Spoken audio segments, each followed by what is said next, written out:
안녕하세요. 반갑습니다. 사연 채널 구독자님들, 저는 지방의 한 소도시에 거주하고 있는 34살의 여자입니다. 이 사연을 듣고 계신 기혼자들 분 중에 시어머니랑 잘 지내고 있는 분들이 계신가요? 저는 결혼하고 난 후부터 이게 그렇게 궁금해지곤 했어요. 다른 집들은 정말 모녀 사이처럼 시어머니랑 알콩달콩하게 잘 지내나 하고 말이죠. 전 그렇지 못하고 있거든요.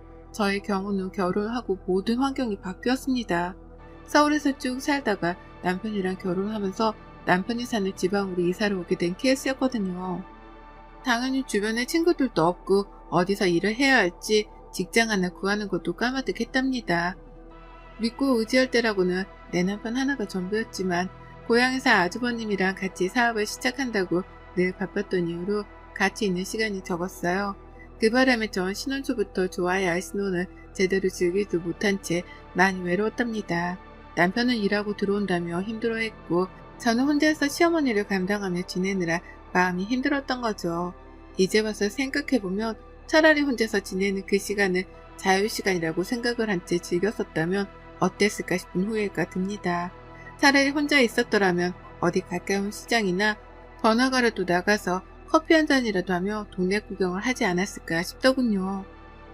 하지만 전 그러지 못했어요. 가뜩이나 타지에서 남편도 없이 모든 게 낯설고 방황스럽던 와중 하필 시어머니가 제 옆에 꼭 달라붙어 계셨거든요. 친하지도 않고 그렇다고 친하게 지내겠다는 태도를 보이지도 않던 시어머니가 제 옆에 꼭 붙어서는 떨어지려 하질 않으셨습니다. 그게 벌써 2년이 다 되어가네요. 저희 어머님은 며느리하고 얼렁뚱땅 시간을 보내기에 최적의 조건을 가진 분이셨답니다. 시아버지랑 사이가 좋지 못해서 부부랑 함께 보내는 시간이 극도로 적으셨고 그 바람에 노년의 모든 관심이 자신의 자식들에게 쏠려있는 분이셨어요. 그러는 와중에 저희 남편도 그렇고 아주버님도 그렇고 고향에서 사업을 하겠다며 근처에 모여 살기 시작하고 나서는 더욱 자식을 향한 애착 같은 것이 심해지셨죠. 제가 볼 땐 딱 그랬답니다. 다 큰 자식들이 결혼하고 가정을 이루고 사는데도 여전히 품 안에서 놓지 못한 채 먹이고 입히고 재워야 하는 갓난아기 취급을 하셨어요. 다만 그 갓난아기 취급을 당신의 자식들에게 하는 것이 아니라 죄 없는 며느리들의 못살게 구는 걸로 가르치려 들었죠. 밥은 잘 챙겨 먹였는지도 며느리한테 물어보며 무슨 반찬을 해놓았는지 몇 시에 밥을 먹으라고 불렀는지까지도 세세하게 체크를 하는 게 저희 어머님이셨답니다. 그리고 이 짓은 제가 결혼해서 이 집안의 며느리가 되기 전까지 저희 큰형님께서 혼자 당해내고 계셨다고 하고요. 시집으로 오자마자 웬만하면 시댁에는 자주 오지도 말고 일이라도 시작을 해서 바쁜 척이라도 하라고 충고를 날려준 형님의 말이 처음에는 많이 의아했거든요. 그런데 조금 더 시어머니를 겪어보고 살다 보니 정말 뼈저리게 알겠더라고요. 왜 형님이 내게 시댁을 피할 수 있을 만큼 피하라고 충고를 날려주셨었는지에 대해서 말입니다. 하지만 때는 이미 늦었어요. 저는 타지에 와서 도무지 무슨 일을 시작해야 할지 몰라 직장 자체를 구하지 못하는 중이었고요. 그러는 와중에 신혼이기도 하고 또 남편은 바쁘다 보니 혼자 집에 붙들려 있다가 어머님의 부름을 받는 일이 잦아졌답니다. 갈수록 잦아지다 거의 이제는 매일같이 시어머니의 부름을 받고 시어머니의 가게로 향했어요. 저희 어머님이 동네에서 작은 기사식당 하나를 운영하고 계시거든요. 거기 일을 거들라면서 저를 부르기 시작하셨던 겁니다. 신혼초부터 시작했으니 이 집도 벌써 2년째 하는 중이네요. 처음엔 코로나 때문이기도 하고 그래서 식당을 나가 일을 한다는 게 많이 껄끄러웠어요. 제가 하고 싶은 일이 아니기도 했고 말이죠. 하지만 어머님은 당신이 운영하는 식당인데 며느리라는 애가 일도 안 하고 집에 가만히 있는 꼴을 보기 싫었던 모양이셨습니다. 한두 번씩 집에서 남편 밥은 잘 차려주고 있는지 서울에서 요리 공부는 미리 좀 하고 왔는지 등등 음식에 관련된 질문을 꽤나 많이 던져대셨거든요. 아들 끼니라 아주 찬찬히 따져보고 살펴보러 들면서 말이죠. 그러다 툭 던지듯이 저를 부르시더라고요. 요리를 배우려고 식당에 오라고 말입니다. 정말 요리를 배우라는 말 말고는 그 어떤 말도 하지 않으셨어요. 식당에 오면 여기저기 불로 요리하는 모습만 볼 테니 공부가 자연스레 되고 요리 실력도 늘 거라며 남편한테 맛있는 밥을 해줘야 하지 않겠냐 하시면서 저를 식당으로 기어코 불러내셨었죠. 전 이때까지만 해도 이게 다 며느리가 요리를 잘했으면 싶은 시어머니의 마음이라 생각을 했고, 가면 정말 뭐라도 하나는 배워서 나올 줄 알았어요. 그때그때마다 배운 요리를 집에 가서 남편에게 해주면 만나고 재밌기도 하겠다 싶었고요. 하지만 그건 꿈에 불과했답니다. 시어머니가 사장인 식당에 가서 요리를 즐겁게 배울 줄 알았던 저의 생각과는 달리 전 그날부로 지금까지 이 이른 나이에 허리디스크를 달고 사는 팔자가 되었답니다. 왜냐고요? 허구한 날 허리를 숙이고는 바닥에서 식당 설거지를 하는 걸로도 모자라 식당에서 매일같이 나가는 반찬이던 김치랑 콩나물 무침, 그리고 어묵볶음을 소스에 버무리는 잡일을 도맡았거든요. 그 바람에 목욕탕에서 때를 밀 때나 볼 법한 조그마한 플라스틱 의자 위에 앉아서는 남편이 퇴근하는 시간 직전까지 쭈그려 허리를 숙인 채 반찬만 담그고 설거지를 했네요. 믿기 힘들었습니다. 지금 사연을 쓰는 이 순간까지도 내가 그 짓을 정말 아무런 반발 없이 시키는 대로 했다는 게 믿겨지지 않아요. 하지만 초창기 신혼이었던 그 시절 저에게 시어머니는 너무나 어려운 존재였습니다. 오라고 하니 가야 할 것 같았고, 가뜩이나 인상도 안 좋으신 분이 표정을 더 굳히면서 요리를 배우러 오라 하셔서 네라는 대답이 절로 나왔었죠. 그렇게 가서 하루 종일 남의 식당에서 잡일을 하며 버텼고, 배운 요리라고는 시어머니가 이미 만들어 놓은 양념에 절이기만 하는 배추랑 섞어대는 것, 참기름이랑 소금에 콩나물 비비기, 그리고 또 어머님이 만들어 놓은 양념에다가 버무리는 어묵이 전부였답니다. 제가 자발적으로 할 줄 아는 요리 하나도 배운 게 없는데 뭘 할 줄 알겠나요? 그냥 집에서 유튜브 틀어놓고 백종원 선생님 영상 보는 게 훨 빠르게 요리를 배우는 방법이었네요. 같은 식당 안에서 시간을 보내는 동안 저는 몸만 힘들었던 게 아니었습니다. 이게 문제였다면 제가 사연을 적어보내지도 않았을 거예요. 더 큰 문제는 바로 시어머니로부터 당하는 가스라이팅이었죠. 그 자존심과 자존감을 깎아내리는 말 한마디들 때문에 저는 마음이 너덜너덜해져가는 중이었답니다. 한 번은 어머님이 제가 원하지도 않았는데 김치 양념을 담궈보라 하시는 거예요. 종이에 레시피가 적혀있으니 그것대로만 하라고 말이죠. 미온도 엄청 들어가는 듣도 보도 못한 양념이었지만 제가 김치 양념을 제대로 만들어 본 적이 없었기 때문에 하라는 대로 일단 했습니다. 근데요, 저는 분명 레시피대로 만들었는데 어머님은 맛을 보자마자 너 미온 덜 넣었지? 라고 하면서 저를 책 잡으시더라고요. 그리고서는 아유, 이 맛대가리 없는 거 어떻게 내다 팔아? 너 이 배추도 아까워서 어쩔 거야? 잘할 것 같아 시켰더니만 할 줄 아는 게 여태 없으면 어떡해? 정말 할 줄 아는 게 여태 설거지밖에 없네. 라고요. 김치 한번 잘못 담갔다가 욕이란 욕은 바가지로 얻어먹었고, 요리를 못한다 소리부터 시작해서 할 줄 아는 게 없다는 막말까지 별별 얘기를 다 들었습니다. 허무맹랑했어요. 고생은 바가지로 해놓고 욕도 바가지로 얻어먹은 내 처지가 한탄스러워서요. 하지만 그게 전부도 아니었습니다. 그래서 문제였죠. 전 정말 아무것도 하기 싫고 그래서 아무 욕도 먹기 싫은데 자꾸만 요리를 배우라고 불러내서 하나씩 툭툭 요리를 하라고 시키기 시작하더라고요. 제대로 훈련을 받아본 적도 없는 제가 실전에 나서서는 고기를 굽고 조리까지 하기 시작한 겁니다. 어깨너머로 구경하던 식당 아주머니를 어느샌가 제가 하기 시작하더니만 어머님은 급기야 식당 아주머니를 해고하는 상황에까지 이르고야 말았어요.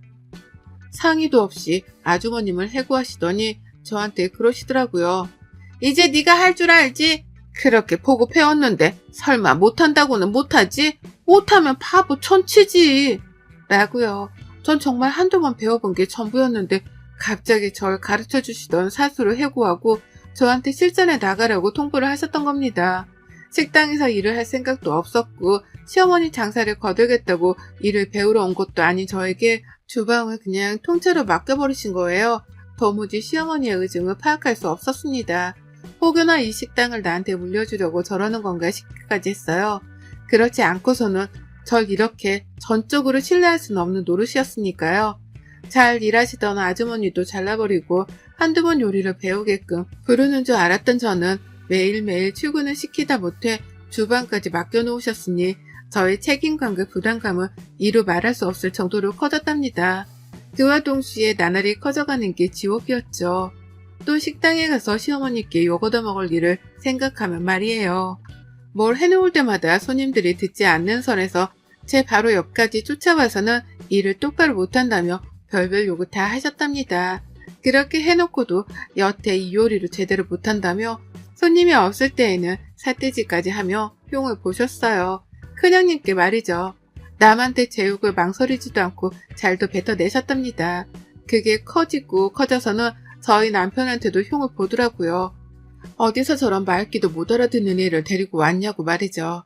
전 남편이랑 사랑해서 결혼한 건데 어머님의 말투를 보아하니 어머님은 며느리가 아니라 꼭 자기 식당에서 일을 해줄 참신한 주방 아줌마를 찾으신 것만 같아 혼란스러웠답니다.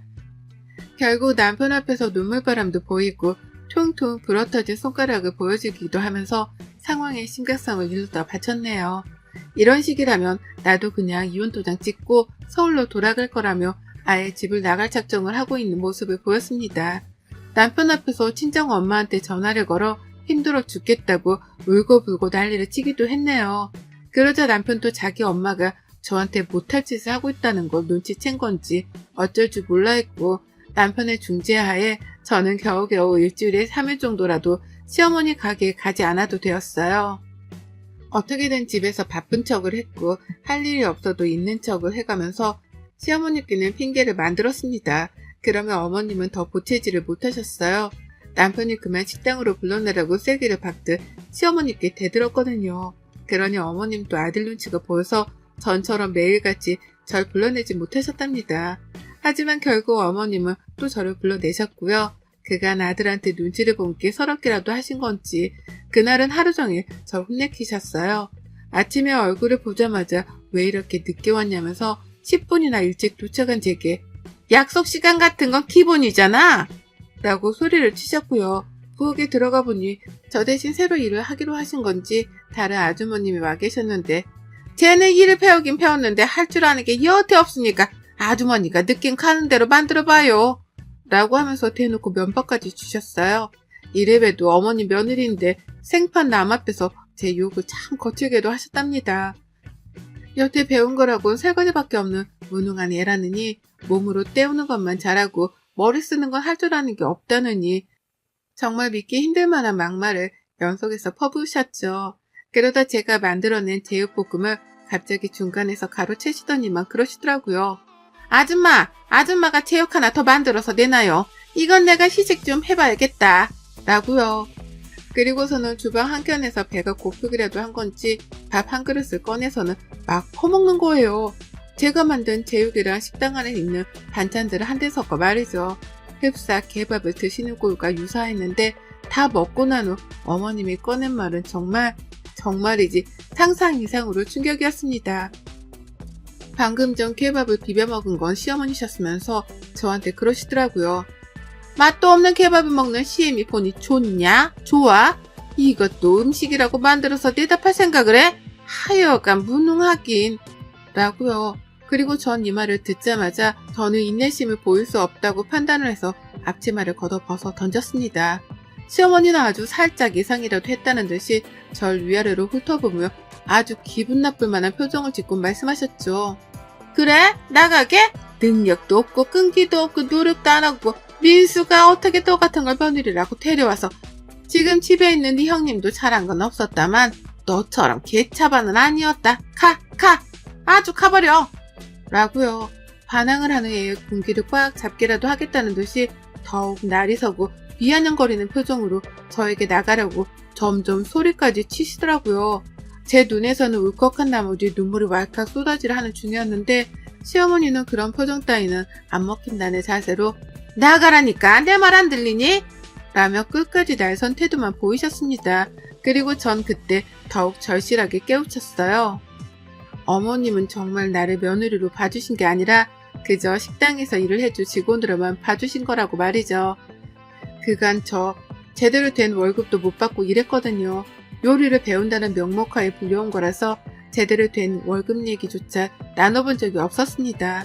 고용계약서 따위는 당연히 본 적도 없었고요. 저번에 주방 아주머니를 그냥 해고하신 것도 이제 보니 직원한테 나가는 불필요한 월급을 줄이기 위한 어머님의 술수였더라고요. 코로나 때문에 장사가 전처럼 잘 되지 못하는데 꽁으로 일해줄 며느리가 생겼으니 주방 아줌마는 필요 없다고 판단을 하고 잘라버리셨던 겁니다. 그리고는 저를 직원 대신으로 써먹으려 하다가 제가 너무 힘들어하고 아들까지 나서서 그러지 말라 화를 내니 심술이 났던 거죠. 아무리 앞뒤 상황을 재보고 따져봐도 정말 어머님이 이렇게 생각을 하셨다는 확신 말고는 들지 않았어요. 그걸 알고 나니 저도 너무 속이 상했죠. 나를 얼마나 만만하고 우습게 봤으면 월급 한 푼 제대로 줄 생각도 안 한 채 부려먹으려고만 하셨나 싶어 말입니다. 어떻게 내 남편한테서 이런 독한 시어머니가 있을 수 있는지 싶어 말문도 막혔었네요. 나에게 이번 생에 좋은 시어머니란 없나 보다 하는 마음에 이미 결혼을 한번 실패한 게 아닌가 싶은 암울한 생각도 들었고요. 그리고 전 차라리 이혼을 해서라도 21세기의 종노릇을 당하는 이 상황의 판을 당장 뒤집어 놔야겠다 싶었습니다. 그래서 손님이 딱 두 분 계시던 테이블 쪽으로 나가 울먹이며 소리쳤어요. 제가 무슨 노예도 아니고 월급 한 푼 안 주시고 이러는 게 어딨어요. 제가 경찰에 신고해야 속이라도 시원하시겠어요? 저희 엄마가 이 꼴 보며 피눈물 흘리세요. 라고요. 딱 두 분 있던 손님들은 무일푼으로 개고생한 걸로 추정되는 저를 보고서는 눈이 휘둥그레져서 밥도 먹다만 채 쳐다보셨고요. 힘들어 죽겠다고 더 대성통곡을 하며 울부짖다 보니 손님은 어느새 둘이 아니라 6으로 늘어나 있더라고요. 시어머니는 그제서야 당황하신 건지 큰 소리는 숨기신 채 야, 너 주방으로 들어와 얼른! 라고 하며 절 데려가라 하셨어요. 하지만 제가 손사래를 치며 주방엔 더는 들어가기 싫다고 더욱 크게 울부짖으니 그제서야 저희 아버지뻘 연세로 보이는 분들께서 거 싫다는데 라며 한마디씩 거드셨습니다. 무일푼으로 일을 시켰다고? 아이고 사장님도 참 요즘 세상 물정을 모르네. 아직도 이런 악덕업체가 있나? 라면서 제 말에 공감까지 해주고는 시어머니 들으라며 쓴소리도 날려주셨고요.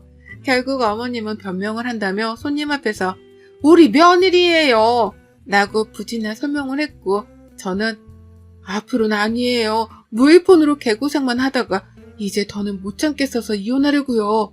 라는 말을 남기고선 식당을 나섰습니다. 뒤에서 어머님이 애타게 부르는 목소리가 저 멀리까지 들려왔지만 뒤도 안 돌아보고 그 길로 집에 돌아왔습니다.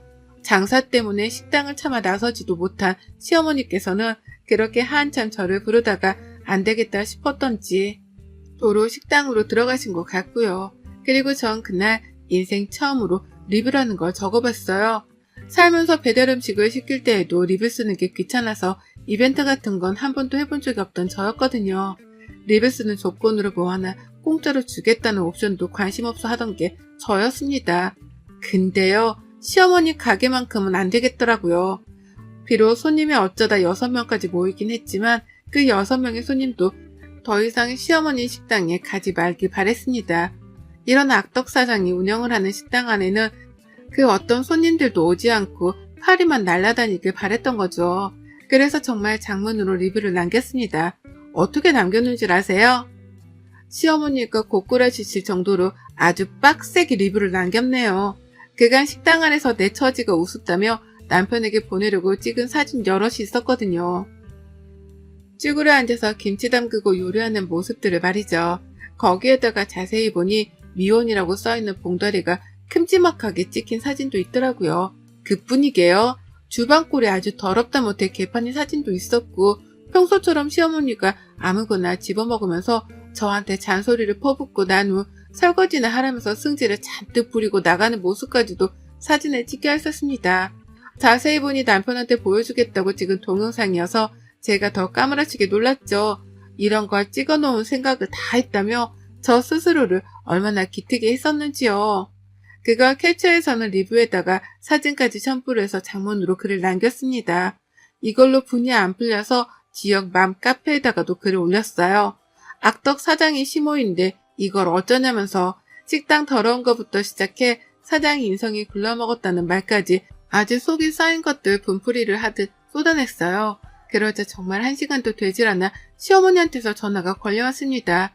지역 주민 반응 이런 거에 상당히 민감한 분이셨거든요. 배달하는 거 주문받을 때에도 리뷰 신경 쓰라고 잔소리를 퍼붓던 어머님이셨죠. 그래서일까요? 어디서 누구한테 들었는지 모르겠지만 저한테 너 리뷰 이거 뭐니? 라면서 파르르 떨리는 목소리로 전화를 하셨습니다. 그리고 전 솔직하게 말씀드렸죠. 왜요? 제가 틀린 말 적어놨어요? 사실인데 뭘 놀라고 그러세요? 라고요. 놀람이 진정되지 않은 건지 시어머니는 너 이거 당장 지워. 내가 지금 집에 가리. 당장 지워라. 너 이런 게 얼마나 타격이 심한 줄 알아? 라면서 걱정이 되지도 않는 당신의 가게 사정을 제게 털어놓더라고요. 장사가 안 되면 어쩌려고 그러냐면서 얼른 글 지우라고 파르르 떨리는 목소리로 점차 격앙이 되어서 말씀을 하시는데 아유 다 개소리 같았습니다. 그래서 저는 신이 나서 방방 뛰며 더욱 큰 소리로 어머니께 질러버렸죠. 사실대로 적은 거 뭔데 지우라 말아 하세요. 그럼 평소에 좀 잘 대해주지 그러셨어요? 라고 말이죠. 그리고는 핸드폰 전원도 꺼버렸고 시어머니로부터 완전히 잠수를 타버렸답니다. 몇 시간이 지나도록 리뷰는 지우지 않았고 카페 글을 보니 댓글은 장난이 아니더라고요. 다른 사람도 아닌 시어머니가 가게 사장이고 무일푼으로 개고생만 당한 게 며느리라는 사실 때문인지 엄청나게 많은 지역 며느리들의 분노를 한 몸에 사버렸답니다. 댓글에 욕이 무성한 거 물론이고 이미 누군가는 어머님을 임금체불로 신고까지 했다더군요. 일이 좀 커지긴 커졌는데 제가 할 수 있는 일은 없었어요. 제가 고생하며 당한 건 다 사실이었으니까요. 그리고 어머님은 그날부로 완전히 다른 사람이 되셨답니다. 리뷰에 동네 사람들 욕까지 바가지로 먹고 있다는 걸 아셨는지 핸드폰 전원을 켜자마자 형님께서 부랴부랴 연락이 오셨네요. 어머니께서 밖이 무서워 식당을 못 나가고 계시다면서 어떻게 된 거냐고 말이죠. 그 연락을 뒤이어 시어머니는 문자로 내가 장사를 해야 하는데 제발 그 글 좀 치워주면 안 되겠니? 라며 처음으로 매달리다시피 저에게 저 자세를 갖추고는 부탁이란 걸 하셨답니다.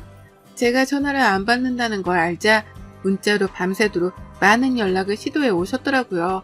하지만 저는 그 문자들을 싹 다 씹었답니다. 문자도 씹고 연락도 씹고 리뷰는 그냥 내버려두고 카페 글은 다른 분들과 함께 시어머니 욕 좀 같이 하다가 며칠 후 삭제를 했어요. 이 정도면 어머님도 충분히 댓글들을 다 읽으셨을 거라고 생각을 했거든요. 그래서인지 그날 후 정말 어머님은 저하고 마주하기도 쉽지 않아졌답니다. 제가 또 가게를 가지고서 카페에 글을 올리고 자신에게 욕을 먹일 수 있다고 생각하는 건지 애초에 저를 식당으로 더 이상 불러내지도 않고 계세요. 찾질 않으시니 저도 식당에 갈 일이 없고 할 일도 없네요. 그 덕에 이제라도 몸이 편해져가는 중이고 시어머니가 깨갱하셨다는 생각만으로 제 마음까지 깃털처럼 날아갈 듯 합니다. 이제야 시어머니께 한 방 먹인 것이 몸소 체감이 되기 시작하면서 이제야 저는 시어머니의 악덕 시집살이로부터 탈출을 하게 되었답니다. 진짜 고생만 했던 시간이었네요. 지방살이를 하며 친구 하나 없는 것도 서러웠는데 내가 어쩌다 이 모양 이 꼬라지의 시어머니를 만나서 팔자에도 없는 주방일을 하고 살았던지요. 나에게 무일푼으로 고생을 시키려고 식당 아주머니까지 해고를 했던 시어머니를 생각하면 지금도 살짝 오싹합니다. 이제라도 며느리 무서운 줄 알면 태도를 똑바로 하고 사셨으면 좋겠네요. 여러분의 생각은 댓글로 남겨주세요. 오늘도 시청해주셔서 정말 감사합니다. 여러분들은 누구에게도 들키지 않고 싶은 치부가 있으신가요? 저는 그 치부를 들키고 싶지 않아서 지금까지 참 많은 것들을 숨기고 산 죄 많은 사람입니다. 이렇게 익명으로나마 저의 이야기를 꺼내놓을 수 있는 곳이 있다길래 용기를 내 글을 쓰고 있습니다. 혹시 여자가 한을 품으면 온여울에도 서리가 내린다 이런 속담을 알고 계신가요? 이 속담은 여자의 한이 무섭다는 의미와 함께 서리의 강인함을 보여주는 거라고 하네요. 저는 제가 참 마음이 약한 사람인 줄 알았지만 마음을 먹으니 강인해지더군요. 평범한 여자였습니다. 아니 평범한 여자이고 싶었습니다. 저에게는 오랫동안 사귀던 남자친구가 있었어요.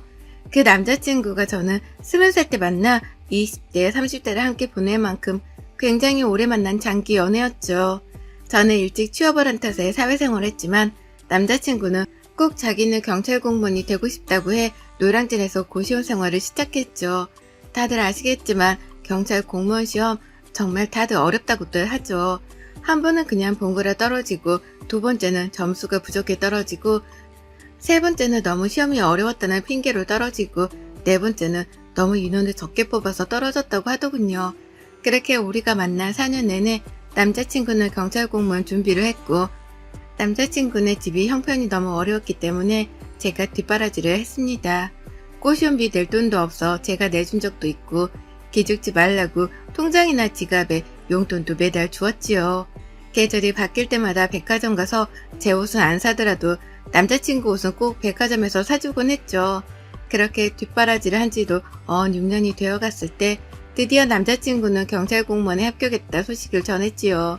제가 합격한 것만큼이나 너무 기뻐 그날 둘이 한참을 펑펑 울었던 것 같아요.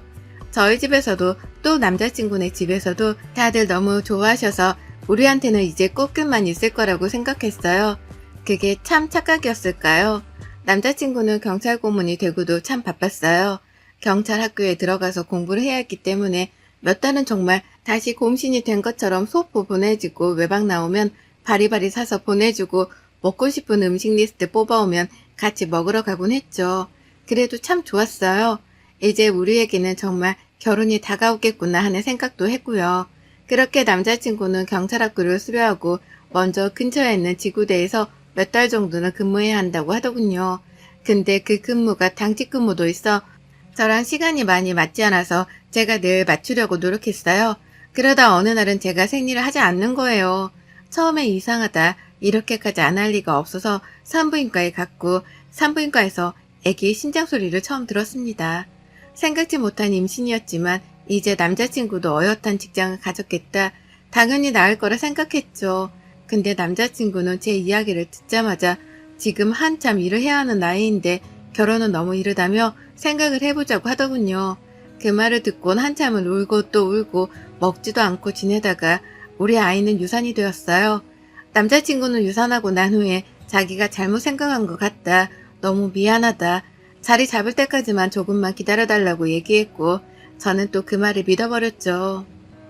그 뒤로 저는 건강이 많이 나빠졌고 건강이 많이 나빠져 다니던 회사도 휴직계를 내야 할 만큼 힘들었어요. 근데 어느 날 남자친구에게 아파서 그러니 죽 좀 사와달라고 전화를 걸었더니 지금 바쁘다면서 끊더군요.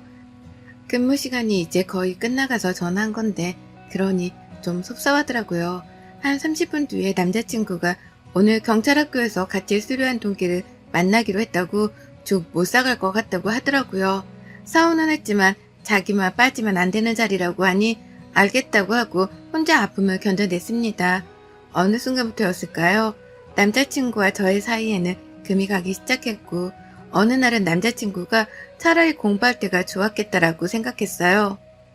그 뒤로도 참 서운한 일들이 많았지만 이렇게 깨질 우리 사이가 아니라 생각해 단단하게 마음을 먹고 남자친구의 마음을 붙잡기 위해 많이 노력했어요. 집에 가서 남자친구가 좋아하는 음식도 해놓고 또 이벤트도 하니 남자친구는 그때마다 피곤해서 그러니 이렇게 집에 불쑥 찾아오지 말라더군요.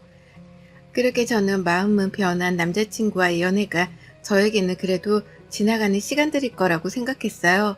누구나 오래 사귀면 마음을 변할 수 있잖아요. 잠시 나한테 권태기가 왔다고 생각을 했죠. 그 생각이 저에게 나중에는 크나큰 아픔으로 돌아온 날 남자친구 생일이라 미역국이랑 반찬들을 바리바리 싸서 몰래 12시가 땡치면 축하해줘야지 하고 남자친구네 집에서 기다리는데 비밀번호 소리가 들려 잠깐 숨어 있었어요. 근데 남자친구는 혼자가 아니었습니다. 남자친구도 놀라고 저도 놀라고 그 남자친구 옆에 있는 여자분도 놀라고요. 너무 놀라 어버버 하고 있을 때 남자친구는 저보고 나오라고 하더군요. 나가서 이야기하는데 저한테 너무 미안한데 다른 사람이 좋아졌다. 한참 시작하고 싶은데 너한테 너무 미안해서 말을 못했다고요. 그래서 제가 어떻게 그럴 수 있냐고 했어요. 남자친구는 지금까지 네가 잘해준 거 내가 위자료까지는 아니지만 어느 정도는 줄 테니 이제 우리 깨끗하게 정리하자고요. 그렇게 저는 소리 없이 우는 법을 배웠습니다. 하루는 미친 듯이 웃다가 하루는 미친 듯이 울다가 하루는 미친 듯이 술을 먹다가 그렇게 살다 보니 친구가 저에게 정신 차리라고 찾아왔더라고요. 알고 보았더니 남자친구가 경찰이 되고 어쩌다 만난 여자가 엄청 부잣집 딸이라고요. 그래서 강남의 어마어마한 땅 부잣집 딸인데 해주는 클래스가 다른지 걔가 넘어간 것 같으니 너 진짜 걔 생각 한 개도 하지 말고 네 갈 길 가라고 이야기해주더라고요. 그 이야기를 듣고 나서는 사실 눈물조차 흐르지 않았어요. 그 뒤로도 저는 휴직해냈던 직장에 사표까지 내고 저의 마지막인 그동안 쌓여있던 퇴직금과 집 보증금을 빼서 호련히 정말 한 번쯤 가고 싶었던 미국으로 갔습니다. 부모님은 많이 말리셨지만 이때 아니면 두 번 다시 갈 수 없겠구나 싶어서 한국 생활에 모조리 접고 미국으로 갔죠. 미국에 가서도 참 한참을 방황을 했어요. 그러다 정말 좋은 친구를 만나 제가 잘했던 디자인 쪽으로 회사를 추천해 주더군요. 영어가 부족한지라 그 친구가 영어까지 알려주며 저는 디자인 회사에 취직을 했고 돈이 많이 되지 않아도 하고 싶은 일을 하면서 사니까 능률이나 월급도 쑥쑥 오르더군요. 그렇게 1년을 저는 열심히 살았고 저를 도와주었던 그 친구와의 인연으로 저는 미국에서 자리를 잡게 되었죠. 그러다 한국에 큰 디자인 공모전이 있어 심사위원으로 가게 되어 그 친구보다 제가 먼저 한국에 가게 되었죠. 오랜만에 가는 한국이 그리웠는지 내리자마자 참 행복하더라고요. 그렇게 부모님도 뵙고 못 만났던 친구들도 만나니 정말 많이 행복했어요. 또 잘 지내는 제 모습을 보니 너무 멋있다면서 친구들이 정말 진심으로 축하를 해줬거든요. 그러다 친구에게 우연히 들은 전 남자친구의 소식은 제가 미국 가고 바로 결혼했다고 하는데 지금은 이혼했다고 하더라고요. 그 와이프가 엄청 사치가 심해서 더 이상 감당할 수가 없어서요. 당연히 잘 살 거라 생각했는데 그러니 마음은 좋지 못했어요. 그래도 더 이상 저랑은 관계되어 있는 일이 아니기 때문에 그러려니 하며 넘어갔습니다. 그러다 한국에 생각보다 더 오래 있게 되는 상황이라 저는 함께 온 그 친구는 왔다가 일 때문에 다시 들어가고 저는 한국에 몇 달 정도 있어 오피스텔을 얻어서 잠깐 지내는 상황이었어요. 그래도 1년 만에 온 한국이라 혼자서 이곳저곳도 돌아다니면서 지냈어요. 그리고 정말 오래된 저희 단골집으로 갔어요. 그 단골집은 전 남자친구가 늘 가던 곳이었거든요. 힘들 때든 행복할 때든 거기 가서 술도 마시고 이야기도 하고 둘 다 너무 좋아하는 집이라 한국에 가면 한 번은 꼭 가보고 싶다 생각했었거든요.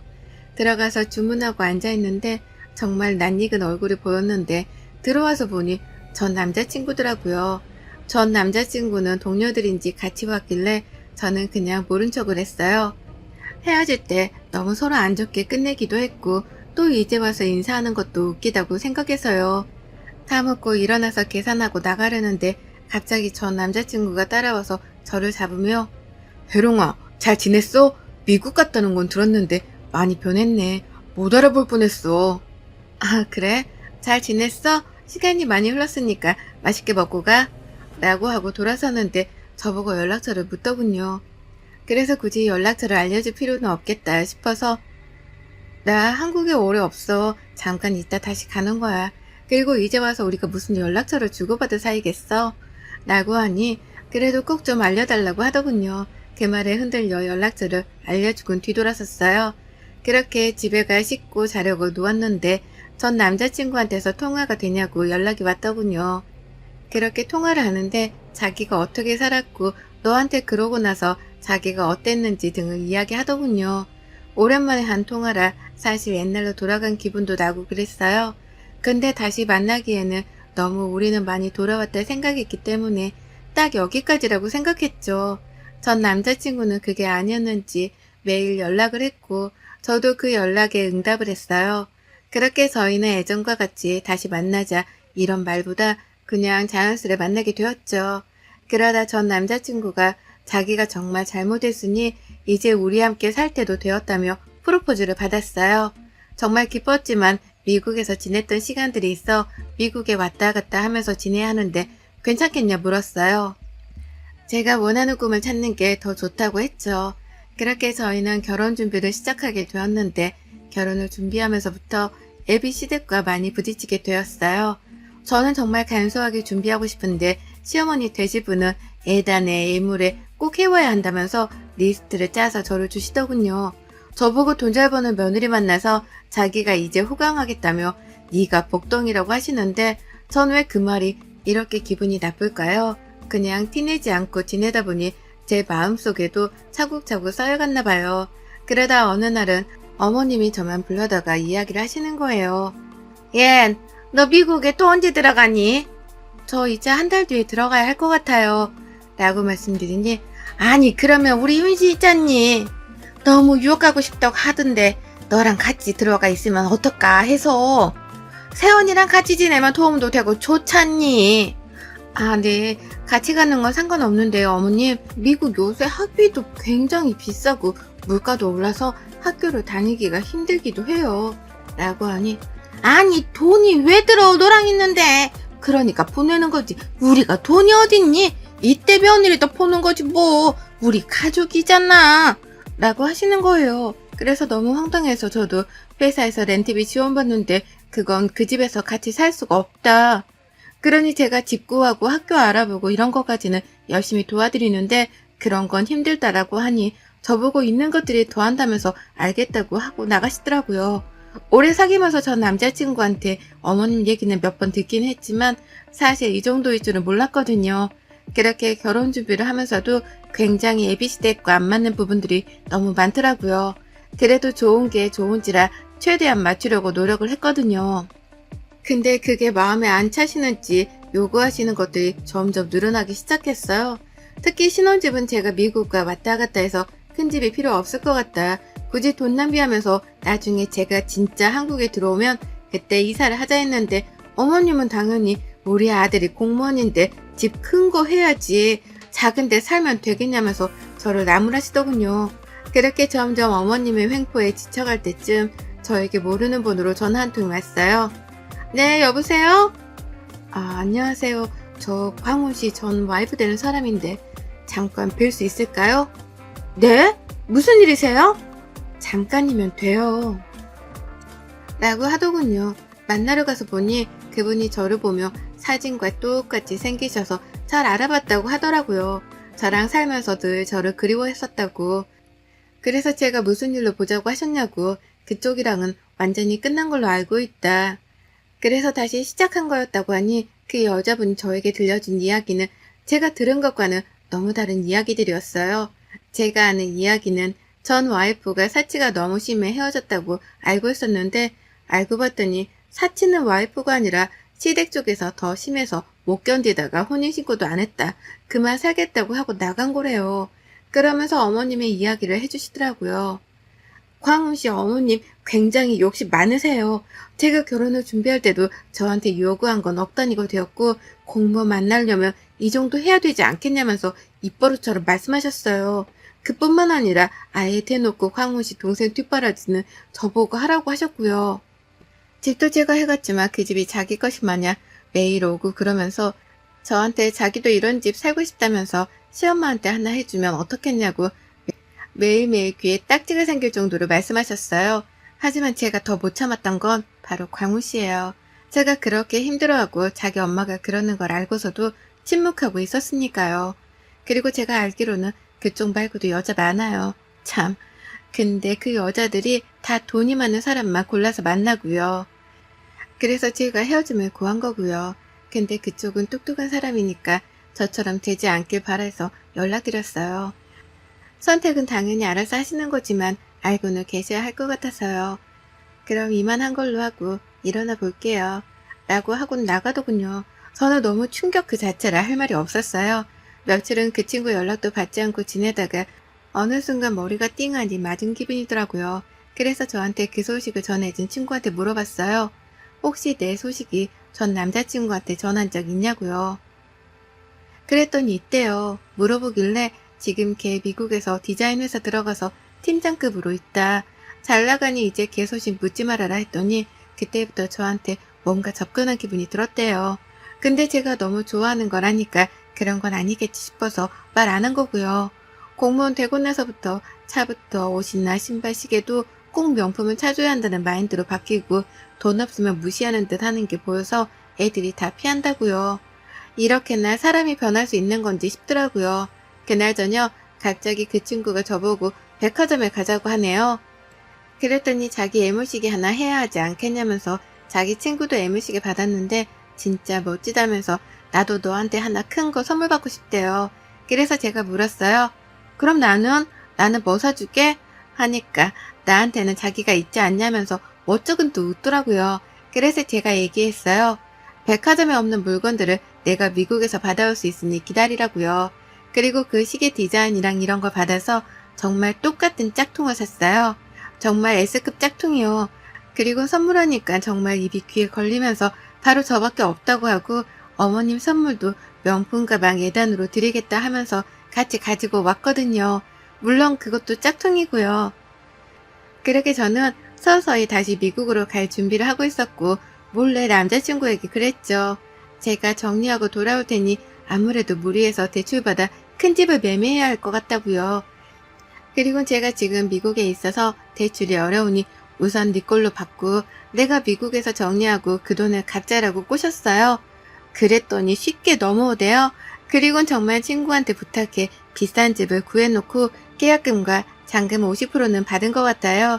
이런 비싼 집은 미리 줘야 하니 공무원 대출 잘 되지 않냐면서 나중에 매매 대출로 받으면 싸다고 하면서 받았죠. 그렇게 하루하루 저는 미국으로 떠날 준비를 하고 있었고 이제 오피스텔까지 싹 정리해 미리 짐을 미국으로 보내놨어요. 그리고 미국으로 잠깐 갔다가 오겠다고 하고 출국했죠. 한 일주일이 흘렀을까요? 이제 이사를 하려는데 그 집이 자기 게 아니라는 사실을 알았겠죠. 전화가 불티나게 오는데 일부러 안 받다가 저녁 늦게나 돼서야 받았어요. 야, 이거 우리 집 어떻게 된 거야? 지금 누가 사는데? 우리 사기 맞은 거 아니야? 너 아는 데라면서. 나 아는데 내 친구 언니네 집인데? 아니, 근데 왜 누가 살고 있냐고. 당연히 누가 살고 있지. 누가 사는 집에 네가 이중계약한 거니까. 이 돈은 내가 너한테 옛날부터 너 뒷바라지 한 위자료라고 생각할게. 공무원 월급 잘 나오니까 그걸로 잘 갚아봐. 야, 너 미쳤어, 진짜? 왜 이러는 거야, 진짜? 왜 이러는 거야? 네가 잘 생각해. 내가 진짜 왜 이러는지. 나 네 전 와이프 만났어. 나한테 그러더라. 너랑 네 어머니가 한 짓들 보니까 가관이 아니더라. 아니, 무슨 소리야. 걔 다 거짓말하는 거야. 걔 어디가 좀 아파, 진짜야.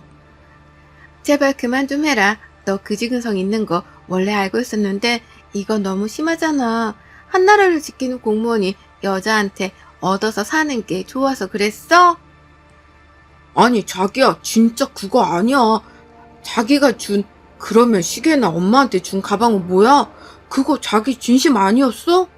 무슨 소리야. 그거 짝퉁이야. 너 명품을 그렇게 좋아한다면서 진퉁 짝퉁도 구별을 못하냐? 그랬더니 소리를 지르고 난리를 치더라고요. 그리곤 자기가 미국에 오겠다고 하길래 그러라고 했어요. 어차피 와도 만나주지 않을 테니까요. 그리고 친구들한테 들은 소식인데 제가 들은 애물들이 다 짝퉁인 거를 어머님이 모임에 들고 나갔다가 개쪽을 당했나봐요. 그래서 팔지도 못하고 눈물만 흘리고 있더라고요. 그리고 그 빚은 지금 열심히 갚고 있다네요. 사실 생각하면 더 많이 받아야 하는데 그나마 남은 점을 생각해서 여기까지 하기로 했어요. 그 뒤로도 계속 저를 찾으려고 전화를 해대는데 아예 전화번호도 카톡도 바꿔버렸죠. 그리고 지인들한테도 제 이야기 하지 말라고 신신당부하고 나중에 들리는 소문에는 퇴직금까지 빼서 대출금 갚았다는 이야기가 있더라고요. 그거야 뭐 제 알바가 아니니깐요. 저는 정말 사랑이었다고 생각했는데 전 남자친구는 아니었나 봐요. 저를 돈으로만 봤으니깐요. 그래서 저도 돈으로만 보고 다시 제 생활로 돌아왔네요. 제가 그렇게 독한지 저도 이번에 처음 알았어요. 근데 후회는 안 되더라고요. 만약에 결혼하고 살았으면 저는 아예 지옥의 구렁텅이에 빠졌을 테니깐요. 지금 제 생활을 즐기며 다시 제 일을 열심히 해가고 있어 힘들었던 날들도 얼른 털고 일어나려고 합니다. 여러분들도 혹시나 힘든 생각을 하신다면 그 힘든 생각을 하게 만드는 사람을 잊고 열심히 사세요. 잘 사는 게 가장 큰 복수라고 생각하고 있어요. 그러니 여러분들도 꼭 잘 사시는 모습을 보여주세요. 긴 글 읽어주셔서 너무 감사드립니다. 익명으로나마 저의 이야기를 이렇게 털어버릴 수 있었네요. 여러분의 생각은 댓글로 남겨주세요. 오늘 또 시청해주셔서 정말 감사합니다.